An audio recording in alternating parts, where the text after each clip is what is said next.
Hello everyone and welcome to today's webinar, How to Integrate Business Rules and Decision Management into Your Workflows. In today's webinar, ProcessMaker Solutions Architect, Deepo Magicadumi, is going to do a demo of how you can integrate a rules engine and decision management into your everyday business processes. Deepo, take it away. Thank you, Matt. Today, I'm really excited to be showing us how you can integrate business rules and decision management into your workflows.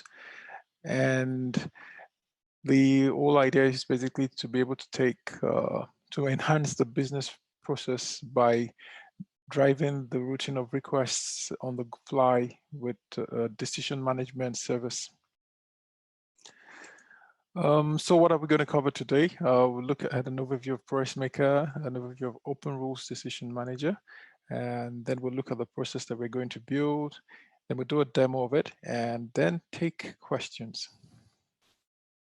So what's ProcessMaker? Well, as you all know, we are an award-winning low-code IBPMS and digital process automation platform. And we're very excited about our most recent award. We awarded the best digital process automation solution by Cody for 2020. And that for us is validation of our product vision that we're on the right track and building a low-code platform that allows business users and non-technical users and even technical users to rapidly deploy solutions, process applications within the organization. And let's go and see. So when we say low code, basically we mean being able to compose applications without having to write code, or if needed, you could always do that. But empowering non-technical users to rapidly put together proof of concepts and even production applications by using the different building blocks that we have in our platform. On the screen here, you can see some of those building blocks. We have the screen builder. We have a dynamic UI where you can create dashboards and KPIs. We have a process modeler where you could define process-based workflows and BPMN 2.0 compliant. On the other side, we're also going to be looking at we're going to be using OpenRules Decision Manager to drive the business rules, and it's basically a rules-based operational decision management service that can be deployed either in the cloud or on-premise, and allows business users to make use of very familiar tools like Excel or Google spreadsheets to define the business rules and deploy those rules into the cloud or on servers on-premise.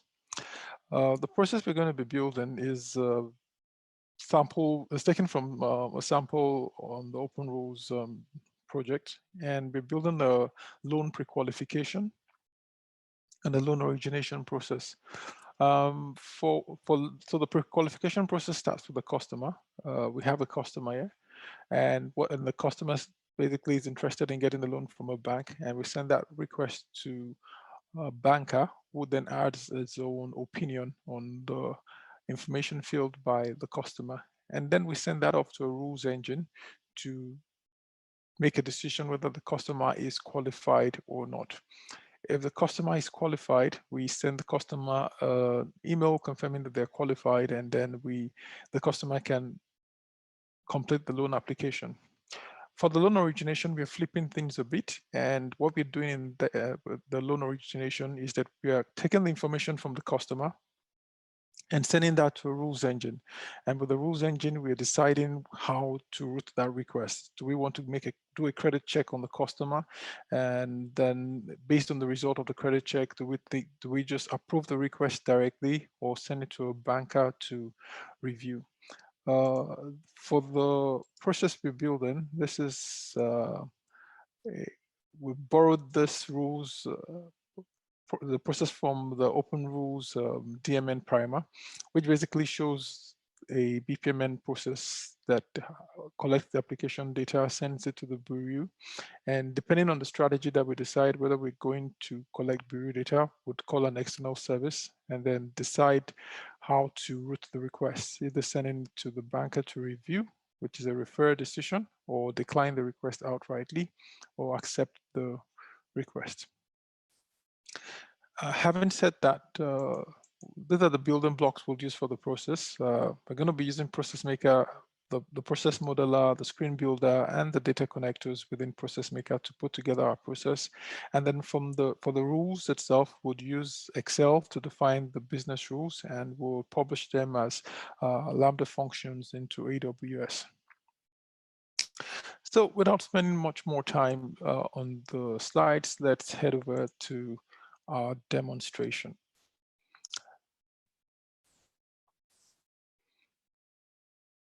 So as many of you might already be familiar with ProcessMaker, this is the process modeler within ProcessMaker.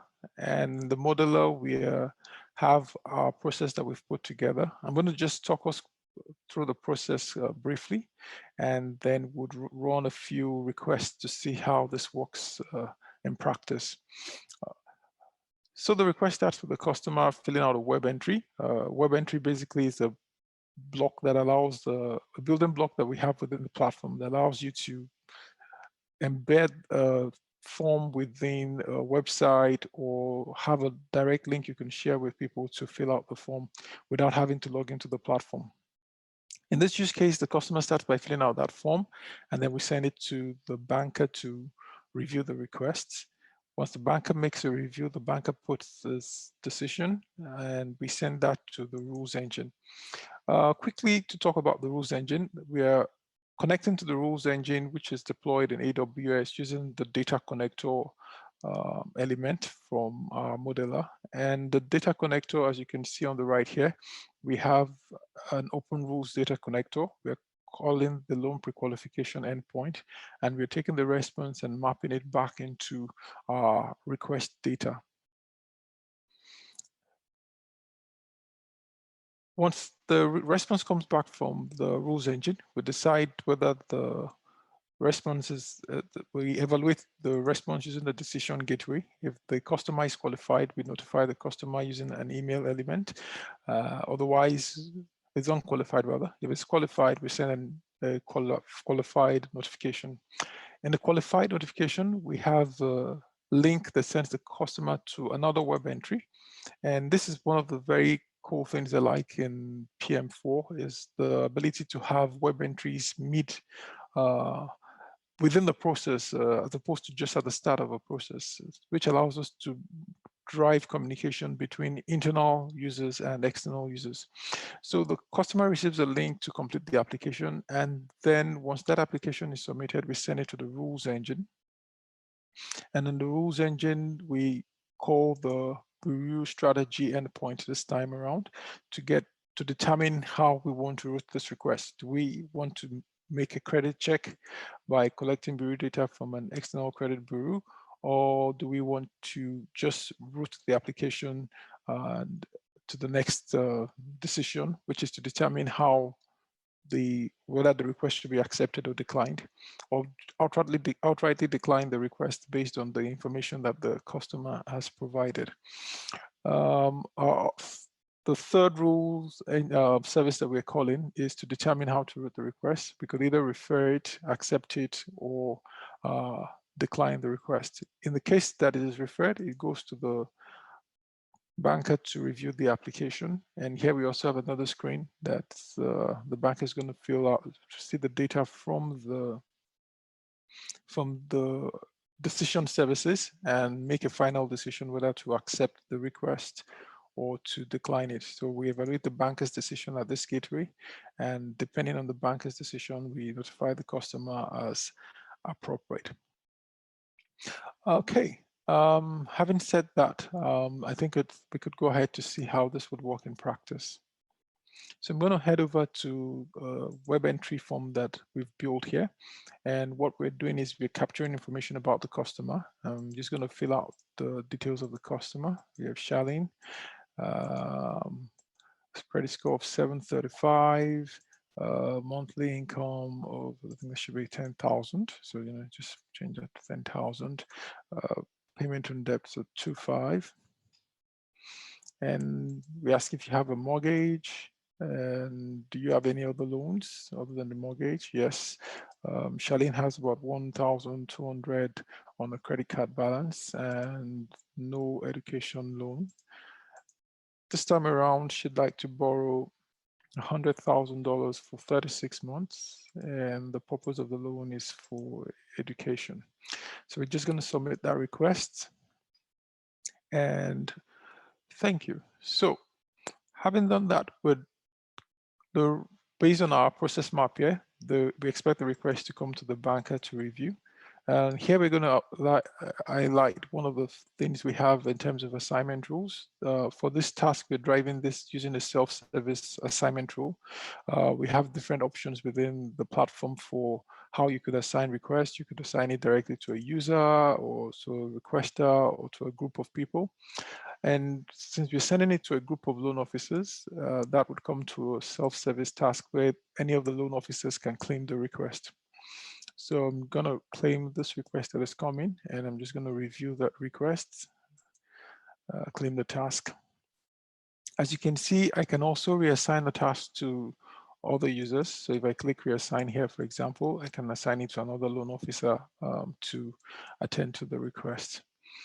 So this is the information that is coming from the customer.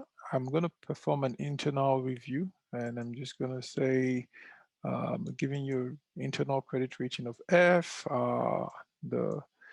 My opinion is that this is a medium risk, so if that is mid, and it pre-qualify. What this does is it then sends the requests to the rules engine. So here we are calling our loan pre-qualification rules engine, and based on the response from the loan pre-qualification rules engine, we would know whether the customer is qualified or unqualified, and the customer would receive an email notification. So I'll head over to my email here. You can see right now we've received an email from the bank saying that we're qualified for the loan. So I'm going to just take that link. I'm going to copy that link and head over to my other browser here and just paste that.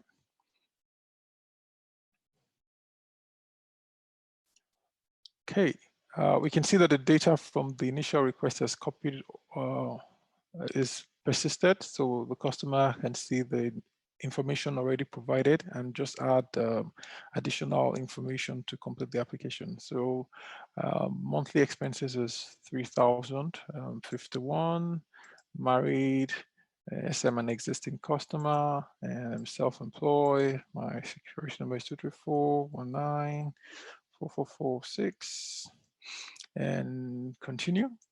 And one thing we're doing here is we're using a multi-page form, which allows you to take very long forms and split it into several pages. So as opposed to having a very long form, you could also use the multi-page form to split long forms to shorter forms and then have the user tap through them. And that gives a better user experience. So we select our loan here. She wants a standard loan for 100,000 already for 36 months and submit that application. With the application submitted, we return back to our process. So we've just completed this task here, which is complete application. And we're now sending the request to the rules engine to determine the bureau strategy. Based on the response from the rules engine, would either be collecting the bureau data or routing the application to the next rules, to the next decision service, which is the application routing, and they would make a decision whether to accept the loan or to send it to a banker to review. While we do that, one of the things we have in ProcessMaker is what we call the safe search. So here I've created a safe search to help me track all loan requests that are in flight. And the current one that we have is this one, which is what we've just submitted, request from Charlene, and we can see here that the decision from the bureau strategy was to make a bureau check, and our written decision is to accept the request, which means that the customer would receive a loan that their application has been accepted. We could also build charts that allow you to view the different statuses of requests and flight. So here we could see a visual graph showing us how many requests have been sent to the Bureau for credit check and how many have been automatically accepted, how many have been referred. So that said, if I come back to my email, and I can see here that Charlene has received an email saying that your request has been accepted. Now we've seen the process working, but let's see how a business analyst can then make a change to the business rules without having to touch the process and see how that affects requests that are coming into the application. So I'm going to head over to business rules here. This is typically how we'll define a business rule using OpenRules decision management service. Here you can see a decision table that we've defined here, and we have the different parameters we're evaluating to make a decision, whether the customer can afford the loan, if the customer is bankrupt, the risk category, whether it's high or it's low or medium, and the customer's credit score. Right now, we're making a decision saying that if the credit score is less than 720, then it needs to be referred. However, if it's greater than 720, you can automatically accept the loan application. So let's say the bank has decided, oh, we want to increase our risk. We're trying to reduce our risk appetite, and we want only customers that have a credit score above 750 to be automatically accepted. All the analyst has to do is come into the rules and make that change here in Excel. I'm going to save the changes I've made.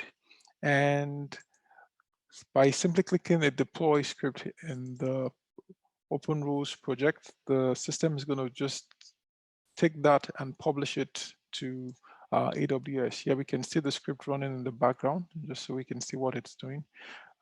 It's going to run a couple of test cases to be sure that everything is fine. So we can see that all our current test cases defined are successful. And it's going to take that decision and upload it to AWS. A quick look at what's happening in AWS. Over here in AWS, if I refresh this,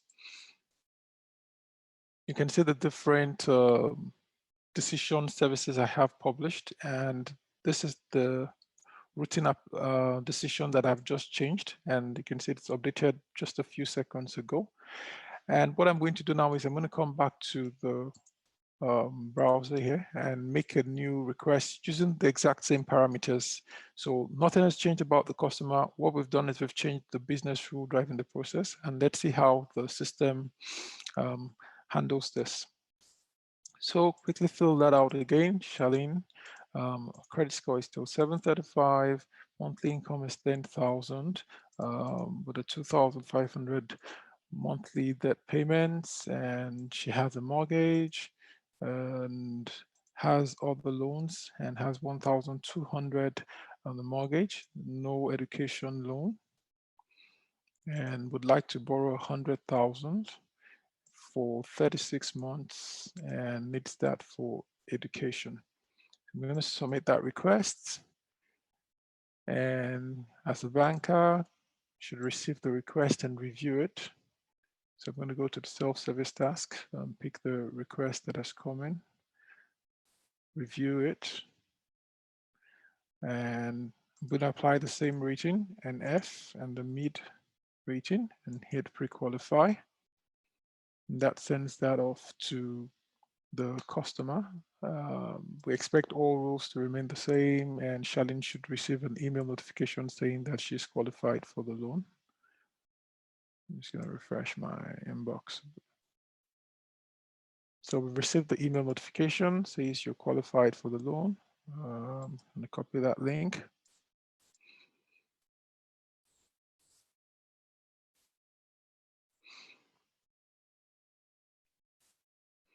Okay, so we have our application here as before. I'm going to put in the same figures. It's 51, married, an existing customer, self-employed, social security number 234194446. Continue. I want a standard loan for 36 months, and I'm submitting the application. Now, with the change in our rule, if we come back to our tracker here, so let's go to come to data. I'm going to refresh this.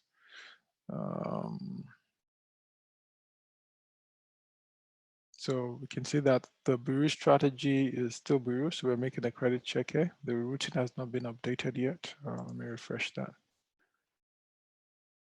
So we can see that our routine decision this time around is a referral. So we're referring the application, which means that if we come back to our process, when we refer, we're going to send it to the banker to review the loan application.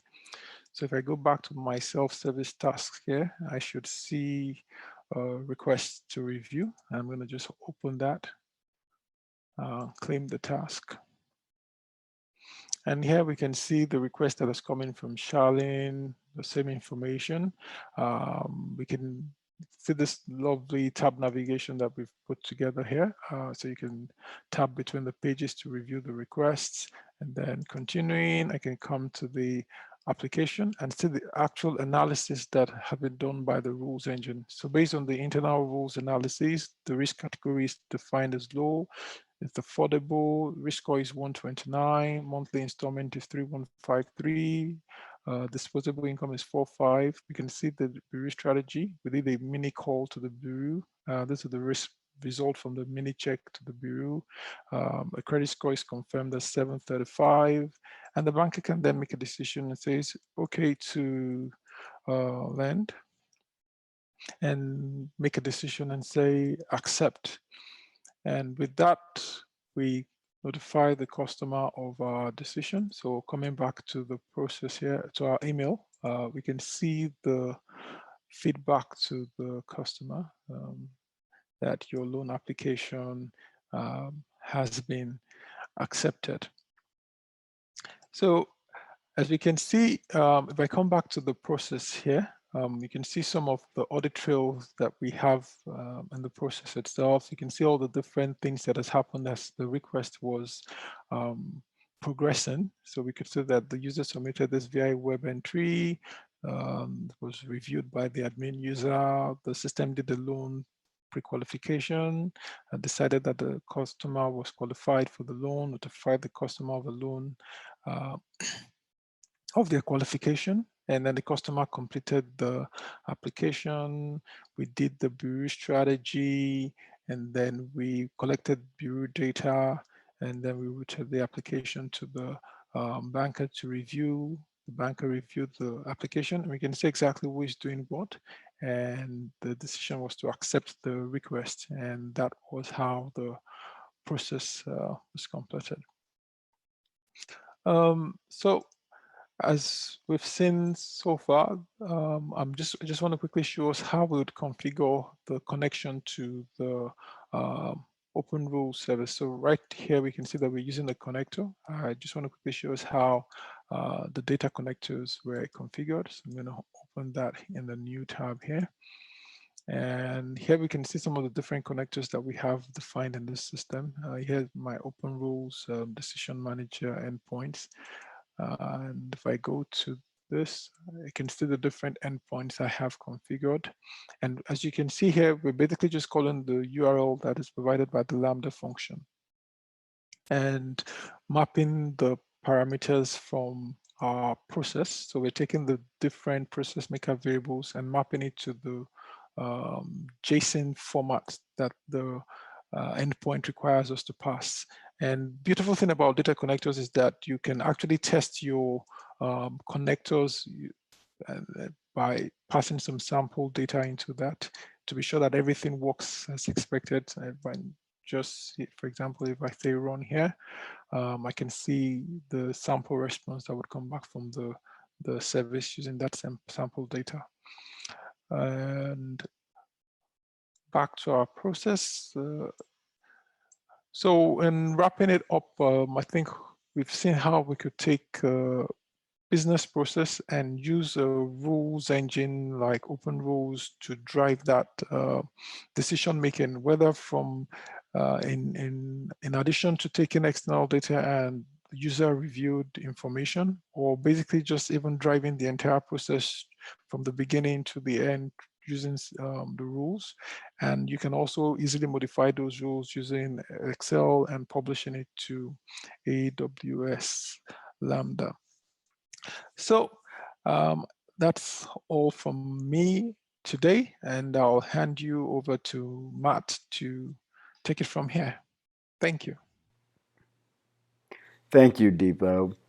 That was very, very insightful. We're going to open it up for Q&A now. I'm sure there's quite a few questions as we went through quite a few services. And you can submit questions using the Q&A function in Zoom. Any questions we don't get to today on the webinar, feel free to send them to marketing@processmaker.com, and we'll be sure to follow up with every single one of them, as well as emailing everyone who registered and attended today's webinar the recording afterwards. So with that said, we're going to open it up for Q&A.